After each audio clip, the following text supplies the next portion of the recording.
오늘은 그 의사소통 기술 향상에 대해서 좀 얘기를 해볼까 해요. 우리 느린 학습자들이 의사소통을 잘 하지 못하죠. 뭐 원인은 여러 가지가 있는데, 일단 또래에 비해서 알고 있는 어휘 수도 대단히 좀 작고요. 그리고 일단 읽기라든가 읽기도 좋아하지 않고 쓰기에도 상당히 취약하거든요. 그리고 그러니까 일단은 정서적으로도 보면 공감 능력이 좀 부족해요.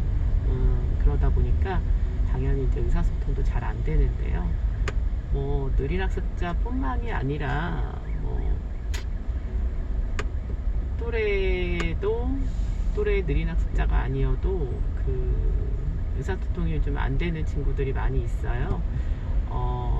일단은 아이들의 의사소통, 느린 학습자의 의사소통을 향상시키는 다라기보다는 그냥 우리가 남녀노소 할 거 없이 우리가 어떻게 하면 조금 더 의사소통을 원활하게 하고 할 것이냐, 이제 여기에 좀 초점을 두고 일단 얘기를 해보려고 하거든요. 일단은 어떤 이벤트가 발생했을 때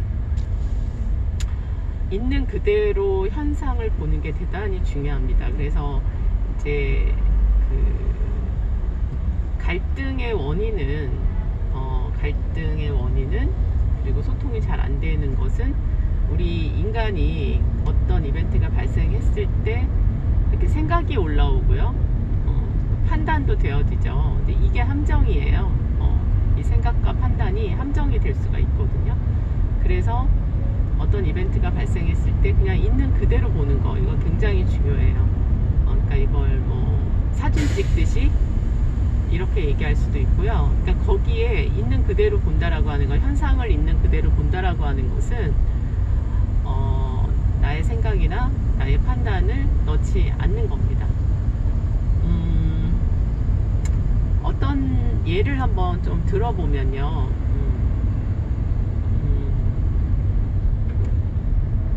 예를 들어서 출근을 했는데 엘리베이터 안에서 상사를 만났어요. 인사를 했는데 상사가 인사를 받지 않아요. 아니면 대충 받아요. 얼굴 표정이 별로 좋지 않아요. 그러면 이제 이 부하 직원 입장에선 곰곰이 생각을 해보겠죠. 내가 뭘 잘못했나? 내가 뭘 실수했나? 그러면서 이제 최근에 무슨 일이 있었는지 한번 좀 돌이켜 보는 거죠. 맞아. 어제부터 인상이 안 좋았던 것 같아. 뭔가 나한테 마땅치 못한 점이 있나 봐. 내가 뭘 실수했나? 이제 이러면서 혼자 이제 막 고민을 하게 돼요. 그리고 또 퇴근할 때도 인사했는데 인사를 받지 않아요. 진짜 단단히 나한테 뭔가 삐졌나 보다, 또는 나한테 화가 났나 보다, 이제 이렇게 혼자 소설을 쓰죠. 근데 나중에 알고 보니까 상사한테 치통이 있었어요. 그럴 수 있잖아요. 몸이 아픈 거예요. 몸이 아프니까 인사 받는 것도 귀찮고 만사 귀찮은 거예요.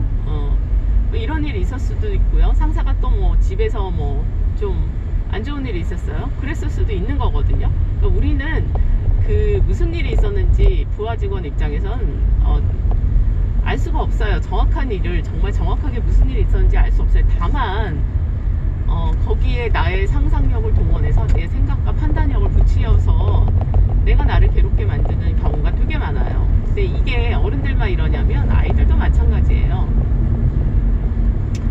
느린 학습자는 이제 이렇게 의사소통 잘 안 되고요.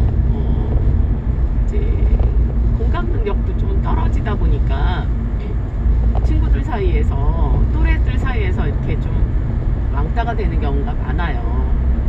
근데 자꾸 이런 왕따 경험이 쌓이다 보면 굉장히 무기력해지거든요. 그래서 이거를 좀 전문용어로 하면 학습된 무기력, 이렇게 표현하기도 하죠.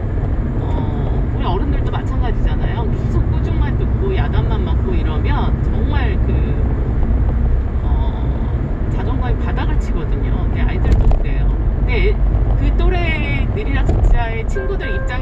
보면 뭐 게임을 같이 하려도 얘가 이해를 잘 못하고 말귀도 잘 못 알아듣고 규칙도 이해하지 못하고 답답하고 속 터지는 거죠.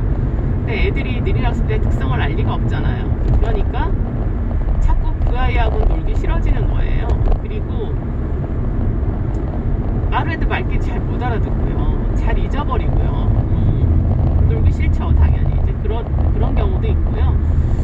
얘네들이 이제 순하잖아요. 순한데 자기 표현을 안 하기도 하지만 못 하기도 하거든요.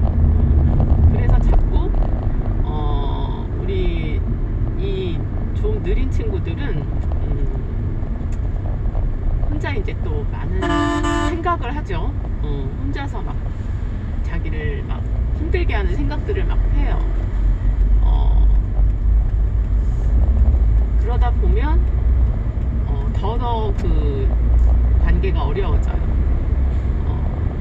그래서 일단 우리 이 친구들한테는 그렇게 생각과 판단을 하는 것을 멈추도록 하는 훈련이 되게 필요해요. 구체적으로 어떤 이벤트가 발생하면 그 사실을 가지고 선생님이 판단하고 선생님이 어떤 선생님의 생각으로 아이를 앉혀놓고 조언을 하거나 충고를 하거나 하는 행동은 안 하시기를 바래요. 일단은 선생님도 그 상황을 있는 그대로 보는 게 되게 중요하고요. 아이한테도 거기에 어떤 생각이나 판단이 들어가지 않는 그냥 사실 있는 그대로만 보게 해도 갈등이나 고통의 절반 이상은 줄어듭니다. 그냥 있는 그대로 보면. 아이들이 그 싸우고 갈등이 있고 이러는 거를 보면은요, 아이들끼리는 상당히 문제가 이렇게 대단한 문제로 갈등을 겪는 게 아니에요. 되게 어찌 보면 어른들 입장에서는 이런 거 가지고 이렇게 할 수 있을 정도로 상당히 되게 진짜 아무것도 아닌 것처럼 보여요. 어른 입장에서는.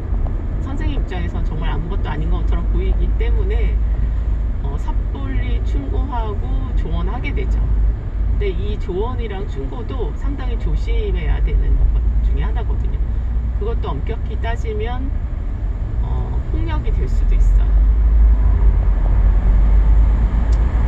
그래서 왜 우리 성인들 사이에서도 뭐 친구가 고민을 얘기하거나 하면 들어주는 친구 입장에서는 도와준답시고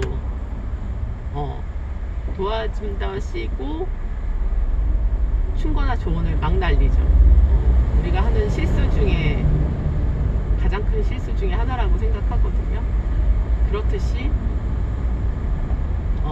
오늘은 범위를 좁혀서 아이들 간의 그 느린 학습자와 그 또래들 간의 어떤 갈등 상황,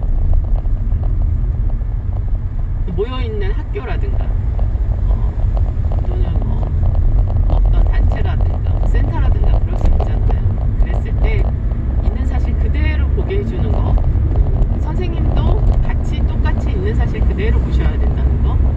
오늘은 여기 있는 그대로 보기, 어떤 현상이 어떤 이벤트가 발생했을 때 현상을 있는 그대로 본다 라고 하는 여기까지, 오늘은 여기까지만 하겠습니다. 다음 시간에 그 다음 단계로 다시